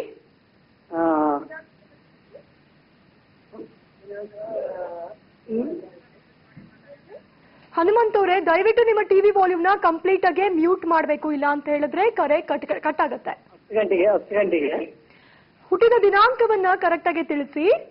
7ನೇ ತಾರೀಕು 7ನೇ ತಾರೀಕು ಫೆಬ್ರವರಿ ತಿಂಗಳು, ವರ್ಷ ಯಾವುದು? 7ನೇ ತಾರೀಕು. ಸರಿ, ನಿಮ್ಮ ಆಫೀಸಿಗೆ ನೇರವಾಗಿ ಬರ್ರಿ. ತುಂಬ ಟೈಮ್ ತಗೋತೀರ ಮಾತಾಡೋಕ್ಕೆ. ನಿಮ್ಗೆ ಒಳ್ಳೇದಾಗಲಿ. ಓಕೆ. ಎಸ್, ಧನ್ಯವಾದಗಳು ಕರೆ ಮಾಡಿದ್ದಕ್ಕೆ. ಎಸ್ ವೀಕ್ಷಕರೇ, ಮತ್ತೊಮ್ಮೆ ನಾನು ಹೇಳ್ತಾ ಇದ್ದೇನೆ, ನೀವು ಕರೆ ಮಾಡ್ತೀರಾ, ಕರೆ ಕನೆಕ್ಟ್ ಆಗೋದೇ ತುಂಬಾ ಟೈಮ್ ಹಿಡಿಯುತ್ತೆ. ಇನ್ನು ಅಂಥದ್ರೊಳಗೆ ನೀವು ಟಿವಿ ವಾಲ್ಯೂಮ್ನ ರೈಸ್ ಮಾಡಿದ್ರೆ ಕರೆ ಕಟ್ ಮಾಡಬೇಕಾಗತ್ತೆ. ಸೊ ದಯವಿಟ್ಟು ನಿಮ್ಮ ಟಿವಿ ವಾಲ್ಯೂಮ್ನ ಮ್ಯೂಟ್ ಮಾಡಿ ಅಂತ ಹೇಳ್ತಾ ಇದ್ದೇನೆ. ಈಗ ಮತ್ತೊಬ್ರು ಕರೆ ಮಾಡಿದ್ದಾರೆ. ಹಲೋ ಹಲೋ ಮೇಡಮ್, ನಮಸ್ತೆ. ನಮಸ್ತೆ. ನಿಮ್ಮ ಹೆಸರು? ನನ್ನ ಹೆಸರು ಗಣೇಶ್ ಅಂತ ಹೇಳಿ. ಎಲ್ಲಿಂದ ಕರೆ ಮಾಡ್ತಿದ್ದೀರಾ ಗಣೇಶ್? ಶಿವಮೊಗ್ಗದಿಂದ. ಓಕೆ, ಯಾರ ಬಗ್ಗೆ ಕೇಳಬೇಕಿತ್ತು? ನನ್ನ ಮಗನ ಬಗ್ಗೆ ಮೇಡಮ್. ಮಗನ ಹೆಸರು? ತರುಣ್ ಅಂತ ಹೇಳಿ. ಓಕೆ, ಹುಟ್ಟಿದ ದಿನಾಂಕವನ್ನ ತಿಳಿಸಿ. 6/1/2003. 6/1/2003. ಹಾ ಮೇಡಮ್. ಓಕೆ, ಸಮಯ? ಸಂಜೆ 8:40. ಸಂಜೆ 45. ಓಕೆ, ಸಂಜೆ 8:40 ರಿಂದ 45. ಹಾ ಮೇಡಮ್. ಹುಟ್ಟಿದ ಸ್ಥಳ? ಶಿವಮೊಗ್ಗನೇ. ಶಿವಮೊಗ್ಗ. ಓಕೆ, ಗುರುಜಿ ಅವ್ರ ಹತ್ರ ಮಾತಾಡಿ. ಸರ್ ನಮಸ್ತೆ ಮೇಡಮ್. ಗುರುಜಿ ಸರ್ ನಮಸ್ಕಾರ, ಹೇಳಿ ಸರ್. ಸರ್, ಮಗ 6/1/2003 ಹುಟ್ಟಿದ್ದು. ಹಾ, ಸೋಮವಾರ ಸಂಜೆ 8:40 ರಿಂದ 45 ಸರ್. ಶತಾಭಿಷ ನಕ್ಷತ್ರ, ಕುಂಭ ರಾಶಿ ಬರುತ್ತೆ ಅಂತ ಹೇಳಿದ್ರು. ಹೌದು, ನಮ್ದೇ ನಕ್ಷತ್ರ. ಹಾ, ಅದೇ ನಿಮ್ ಡೇಟಲ್ಲೇ ಹುಟ್ಟಿದಾನೆ ಸರ್. ಒಂಚೂರು ಹೇಳಿ ಸರ್ ಅವನ ಬಗ್ಗೆ. ನೋಡ್ತೀರಾ ಪ್ರೋಗ್ರಾಮ್ನ? ಹೌದು, ಇವು ಡೈಲಿ ನೋಡ್ತೀವಿ ಸರ್. ಮತ್ತೆ ನಾನು ನಿಮ್ಮಲ್ಲಿ ಬಂದಿದ್ದೆ, ಶಿವಮೊಗ್ಗ ಬೆಂಗಳೂರು ಬಂದಿದ್ದೆ ನಿಮ್ಮ ಆಫೀಸಿಗೆ. ನಮ್ಮ ಫೈಲ್ ಎಲ್ಲ ಕೊಟ್ಟಿದ್ದೀರಿ, ನಾನು ಅದು ರೆಫರ್ ಮಾಡ್ತಾ ಇದ್ದೀನಿ. ಬಟ್ ನನ್ನ ಡೇಟ್ ಆಫ್ ಬರ್ತ್ ಪಕ್ಕಾ ಇರಲಿಲ್ಲ ಸರ್. ಅದೇ ನಕ್ಷತ್ರ ಹೇಳಿದ್ದೆ ನಾನು ನಿಮ್ಗೆ, ಪುಷ್ಯ ನಕ್ಷತ್ರ ಅಂತ ಬರುತ್ತೆ ನಮ್ದು. ಕಟಕ ರಾಶಿ ಪುಷ್ಯ ನಕ್ಷತ್ರ. ಹೌದು ಹೌದು ಸರ್, ಹೌದು. ಮತ್ತೆ ಅದು ನನ್ನ ಜಾತಕವನ್ನು ನೀವು ಪೂರ್ಣ ಹೇಳಿಲ್ಲ, ಬಟ್ ಇದನ್ನೆಲ್ಲ ಹೇಳಿದ್ರಿ. ಡೇಟ್ ಆಫ್ ಯಾವ್ದು ಬರ್ತೀವಿ, ಡೇಟ್ ಫಾಲೋ ಹಂಗೆ ಹೇಳಕ್ಕೆ ಅದೊಂದು ನಿಮ್ಮ ಡೇಟ್ ಆಫ್ ಬರ್ತ್ ಇಲ್ದಾಗ ನಿಮ್ಗೆ ಗೆಸ್ ಮಾಡಿ ಎಲ್ಲ ಹೇಳ್ಬೋದು. ಇವಾಗ ನಿಮ್ಮ ಮಗು ಬಗ್ಗೆ ಜಾತಕವನ್ನು ಹೇಳ್ಬೋದು. ನಿಮ್ಮ ಜಾತಕನೇ ಇಲ್ದಿದ್ದಾಗ ಹೆಂಗ್ ಹೇಳಕ್ಕಾಗತ್ತೆ ಅಲ್ವಾ? ಆಯ್ತು ಸರ್. ಕೈಲಿ ತಾಳಿದೆ ಅಂತ ರೋಡಲ್ಲಿ ಹೋಗ್ರೆಲ್ಲ ಕಟ್ಟಕ್ಕಾಗತ್ತಾ? ಅದಕ್ಕೊಂದು ಮಂತ್ರ ತಂತ್ರ, ಮನೆ ಊಟ ಚೌಟ್ರಿ, ನಿಮ್ ಮೈಗೆಲ್ಲ ಅರ್ಶನ ಹಾಕಿ ಆಮೇಲೆ ತೆಗೆದು ಕಟ್ಟಾಕ ದಾರ ಅಂತಾರಲ್ವಾ? ನಿಜ ನಿಜ. ಹಂಗಾಗಿ ಇವಾಗ ಏನ್ ಕೇಳ್ಬೇಕಂತಿದ್ರೆ ಮಗು ಬಗ್ಗೆ? ಸರ್, ನನ್ನ ಮಗನ ಎಜುಕೇಶನ್ ಮತ್ತೆ ಆರೋಗ್ಯ, ಮತ್ತೆ ಅವನು ಏನಾರ ಗೌರ್ಮೆಂಟ್ ಹುದ್ದೆ ಸಿಗತ್ತಾ? ಮನೇಲಿ ಎಷ್ಟು ಜನ ಇದ್ದೀರಾ? ಸರ್, ತಂದೆ ತಾಯಿ ಮಗ 3 ಜನ. ನೋಡಿ, 2020 ಇವನ್ ಜಾತಕ ಗುರು ದಶೆ ನಡೆಯಕ್ಕೆ ಸ್ಟಾರ್ಟ್ ಆಗುತ್ತೆ. ಗುರು ಹುಚ್ಚನಾಗಿದ್ದಾನೆ. ನಿಮ್ಮ ಮಗನಿಗೆ ಜಾತಕ ಬಹಳ ಚೆನ್ನಾಗಿದೆ. 4ನೇ ಮೇಲೆ ಪೂಜಾ ಇದ್ರೆ ಯಾವಾಗಲೂ ನೆಮ್ಮದಿ ಇರಲ್ಲ. ಹಾಗಾಗಿ ಗುರು ಲಗ್ನದಲ್ಲಿರೋದು ವಿಪರೀತ ರಾಜಯೋಗನೇ ಹೇಳುತ್ತೆ. ಹಾಗಾಗಿ ಲಗ್ನಾಧಿಪತಿ 8ನೇ ಮೇಲೆ ಸ್ವಲ್ಪ ಡಿಸ್ಟರ್ಬ್ ಅನ್ನ ಮಾಡುತ್ತೆ. ಚೆನ್ನಾಗಿ ಅರ್ಥ ಮಾಡ್ಕೊಳ್ಳಿ. ಆಮೇಲೆ ನಿಮ್ಮ ಮಗ ಬೇರೆ ಕ್ಯಾಸ್ಟ್ ಹುಡುಗನ ಮದುವೆ ಮಾಡ್ಕೊತಾನೆ. ಓಕೆನಾ? ಜೋರಾಗಿ ಮಾತಾಡಿ. ಇದನ್ನ ಸ್ಟಡಿ ಮಾಡ್ತೀನಲ್ಲ, ನೀವು ಕೊಟ್ಟಿರೋ ಫೈಲ್ ಸ್ಟಡಿ ಮಾಡ್ತೀನಿ ನಾನು ಡೈಲಿ ಕೂಡ. ನಿಮ್ ಪ್ರೋಗ್ರಾಮ್ ನೋಡ್ಕೊಂಡು ನಿಮ್ಮ ಇದನ್ನ ಫೈಲ್ ಇಟ್ಕೊಂಡಿರ್ತೀನಿ ನಾನು. ಅದು ನನಗೆ ಕನ್ಫರ್ಮ್ ಆಗಿದೆ. ಹೇಳಿ ಸರ್. ಏನ್ ಸರ್ ಅಷ್ಟು ಕನ್ಫರ್ಮ್ ಆಗಿತ್ತು ನಿಮಗೆ? ಹೌದೌದು, ಯಾಕೆಂದ್ರೆ ಸರ್ ನೀವು ಯಾವಾಗ್ಲೂ ಕೂಡ ಹೇಳ್ತಾ ಇರ್ತೀರಿ, ಈ 6ನೇ ತಾರೀಕು ಶುಕ್ರನ ಬಲದಲ್ಲಿ ಹುಟ್ಟಿದವರು ಇತರೆ ಇಂಟರ್ ಕ್ಯಾಸ್ಟ್ ಮ್ಯಾರೇಜ್ 100% ಅಂತ ಹೇಳ್ತಾ ಇರ್ತೀರಿ. ಅದೊಂದು ಕಾರಣ. ಸ್ವಲ್ಪ ಅದು ಹೊಳಿ. ಅದೊಂದು ಒಂದು ಕಾರಣ. ಆಮೇಲೆ ನಿಮ್ಮ ಮಗ ಲಗ್ನಾಧಿಪತಿ ಕಟಕ ಲಗ್ನದಲ್ಲಿ ಹುಟ್ಟಿದ್ದಾನೆ. ಈ ಲಗ್ನಾಧಿಪತಿ ಈ 8ನೇ ಮನೇಲಿ ಇದ್ದಾನೆ ಚಂದ್ರ. ಲಗ್ನಾಧಿಪತಿ 8ನೇ ಮನೆ. ಆಮೇಲೆ ಸಪ್ತಮ ಸ್ಥಾನಾಧಿಪತಿ ಯಾರು? ಶನಿ 12ನೇ ಮನೇಲಿ ಇದ್ದಾನೆ. ಹಾಗಾಗಿ 100ಕ್ಕೆ 1000% ಬೇರೆ ಕಷ್ಟ ಮದುವೆ ಆಗೋದು, ಅದ್ರಲ್ಲಿ ಅನುಮಾನ ಇಲ್ಲ. ಮತ್ತೆ ನಿಮ್ಮ ಮಗನ ಜಾತಕ ತುಂಬಾ ಚೆನ್ನಾಗಿದೆ. ತುಂಬಾ ತುಂಬಾ ಚೆನ್ನಾಗಿರ್ತಾರೆ. ಆ 10ನೇ ತಿಂಗಳವರೆಗೂ ದಯವಿಟ್ಟು ಕುಂಭರಾಶಿಯವರಿಗೆ ನಾನು ಕೈ ಮುದ್ದು ಕೇಳ್ಕೊತೀನಿ. ಸಾಕಷ್ಟು ಕಷ್ಟಗಳು ಬರ್ತವೆ, ಯಾಕಂದ್ರೆ ನಾನು ಕುಂಭರಾಶಿಯಲ್ಲೇ ಹುಟ್ಟಿದ್ದೀನಿ. ತುಂಬಾ ಹುಷಾರಾಗಿ ಹ್ಯಾಂಡಲ್ ಮಾಡಿ. ಯಾಕೆಂದ್ರೆ ಈ ಕುಂಭರಾಶಿಗೆ ಒಂದು ಜ್ಯೋತಿಷ್ಯದಲ್ಲಿ ನೋಡಿ, ಬೇರೆ ಜ್ಯೋತಿಷಕ್ಕೂ ನನಗೂ ಬಹಳ ಡಿಫ್ರೆನ್ಸ್ ಇದೆ. ಯಾಕಂದ್ರೆ ನಾನು ಮುಂಚೆ ನ್ಯೂಮರಾಜನ್ನ ಜಾಸ್ತಿ ಮಾತಾಡ್ತಿದ್ದೆ, ನ್ಯೂಮರಾಜನ್ನ ಕಮ್ಮಿ ಮಾಡಿ ಅಸ್ಟ್ರಾಲಜಿನ ಜಾಸ್ತಿ ಮಾತಾಡ್ತೀನಿ. ನೋಡಿ, ನ್ಯೂಮರಾಜಿ ಅಂದ್ರೆ ದೇವ್ರು ಬೇಕಾಗಿಲ್ಲ, ಅಸ್ಟ್ರಾಲಜಿ ಅಂದ್ರೆ ದೇವ್ರ ಸಪೋರ್ಟ್ ಬೇಕೇ ಬೇಕು. ಹಾಗಾಗಿನೇ ನವಗ್ರಹ ಟೆಂಪಲ್ ಕರ್ಕೋಗ್ತೀನಿ. ನೋಡಿ, ಶನಿ ಕುಂಭರಾಶಿಗೆ ಒಳ್ಳೇದೇ ಮಾಡ್ತಾನೆ, ಆದ್ರೆ ಕುಂಭರಾಶಿ ರಾಶ್ಯಾಧಿಪತಿ ವ್ಯಯಸ್ಥಾನ ನೋಡಬಾರದು. ಹಾಗಾಗಿ ಕುಂಭರಾಶಿಗೆ ವ್ಯಯಸ್ಥಾನ ಮಕರ ರಾಶಿ ನೋಡ್ತಾನೆ, ಅದು ಭಯಂಕರವಾದ ಕೆಟ್ಟದಾಗತ್ತೆ. ಆಮೇಲೆ ಗುರುಗ್ರಹ 11ನೇವನಾಗಿ ಧನಸ್ಥಾನ ಅಧಿಪತಿ 2ನೇವನಾಗಿ 8ನೇ ಮೇಲೆ ಕುತ್ಕೊಂಡು ಅವನು 12ನೇ ಮನೆ ನೋಡ್ತಾನೆ. ಪಂಚಮ ದೃಷ್ಟಿ ಬೀಳುತ್ತೆ. ಗುರು ದೃಷ್ಟಿ ನೋಡಿ, ಶನಿ ದೃಷ್ಟಿ 3ನೇ ಮೇಲೆ ಬೀಳುತ್ತೆ, ಗುರು ದೃಷ್ಟಿ 5ನೇ ಮೇಲೆ ಬೀಳುತ್ತೆ. ಹಾಗಾಗಿ ಕುಂಭರಾಶಿ ಅಲ್ಲೇನಾಗುತ್ತೆ, ಕರೆಕ್ಟಾಗಿ ಆ ರಾಶಿ ಒಳಗಡೆ ಒಂದು ಯಬ್ಬಾವು ಅಂದ್ರೆ ಕೇತು ಗ್ರಹ ಒಂಥರ ಕಣ್ ಕಾಣದಿರೋ ತರ ಕುಂಭರಾಶಿ ಬಂದು ಒಳಗಡೆ ಸೇರ್ಕೊಂಡ್ಬಿಟ್ಟೈತೆ. ಅದೇ ಕರೆಕ್ಟಾಗಿ ಇನ್ನೊಂದು ಸಪ್ತಮ ಸ್ಥಾನ 7ನೇ ಮೇಲೆ ಸಿಂಹ ರಾಶಿಲಿ ಈ ಕರಿ ನಾಗರಾವು ಕೂತ್ಬಿಟ್ಟೈತಿ. ಅಲ್ಲಿ ಏನಾಗುತ್ತೆ, ಅವಾಗ ನೀಟಾಗಿ ಕುಂಭರಾಶಿಯವರಿಗೆ ಒಳ್ಳೆ ರಾಗಿ ಮುದ್ದೆ ತಗೊಂಡು ಹೊಡೆದಂಗಿರುತ್ತೆ. ಖಂಡಿತ ಕೂಡ 10ನೇ ತಿಂಗಳು ಕುಂಭರಾಶಿಯರು ಅಡ್ಡಡ್ಡ ಉದ್ದುದ್ದ ಮಾಲಿಕೆಯನ್ನು ಕೂಡ ಸಿಗಿದು ಬಿಡುತ್ತೆ ಹೆಬ್ಬಾವು. ಅದು ಸಿಗಿತ್ತು ಅಂತೇಳಿ ಹಿಂಗೆ ಆಚೆ ಬಂದ್ರೆ ಕರಿ ನಾವು ಕಚ್ಚಿಬಿಡುತ್ತೆ, ವಿಷ ಬಿಟ್ಬಿಡುತ್ತೆ. ಹಾಗಾಗಿ 10ನೇ ತಿಂಗಳು ಕೈ ಮುದ್ದು ಕೇಳ್ಕೊತೀನಿ, ಕುಂಭರಾಶಿದ್ರೆ ಬಹಳ ಕಷ್ಟ ಇದೆ. ಶನೇಶ್ವರನ ಮತ್ತೆ ಕೇತುನ ನೀವು ಹೆಚ್ಚು ಆರಾಧನೆ ಮಾಡಿದ್ರೆ ಮುಕ್ತಿ ಆಗ್ತೀರಾ, ಕಷ್ಟದಿಂದ ಪಾರಾಗ್ತೀರಾ. ದಯವಿಟ್ಟು ತುಂಬಾ ಹುಷಾರಾಗಿ, ಒಂದೇ ಮನೆಯಲ್ಲಿ ಕುಂಭರಾಶಿ ಮಕರ ರಾಶಿ ಇದ್ಬಿಟ್ರೆ ಮುಳುಗಡೆ ಆಗ್ಬಿಡ್ತೀರಾ. ಒಂಚೂರು ಹುಷಾರ ಜವಾಬ್ದಾರಿಯಾಗಿರಿ. ಒಳ್ಳೆದಾಗಲಿ. ಧನ್ಯವಾದಗಳು ಕರೆ ಮಾಡಿದ್ದಕ್ಕೆ. ಎಸ್ ಗುರುಜಿ, ಇವತ್ತು ಎಲ್ಲರೂ ಕರೆ ಮಾಡಿದ್ರು, ಅವರ ಸಮಸ್ಯೆಗಳನ್ನ ಹೇಳ್ಕೊಂಡ್ರು, ಅವ್ರಿಗೆಲ್ಲ ಒಂದು ಪರಿಹಾರವನ್ನ ಸೂಚಿಸೋದಕ್ಕೆ ಧನ್ಯವಾದಗಳು. ದೇವರವರೆಲ್ಲರನ್ನೂ ಚೆನ್ನಾಗಿಟ್ಟಿರ್ಲಿ, ಒಳ್ಳೆದಾಗಲಿ. ವೀಕ್ಷಕರೇ, ಇದಾಗಿತ್ತು ಇವತ್ತಿನ ವಿಶೇಷವಾದ ಆರ್ಯವರ್ಧನ್ 159 ನೇರ ಪ್ರಸಾರ ಕಾರ್ಯಕ್ರಮ. ನಮಸ್ಕಾರ.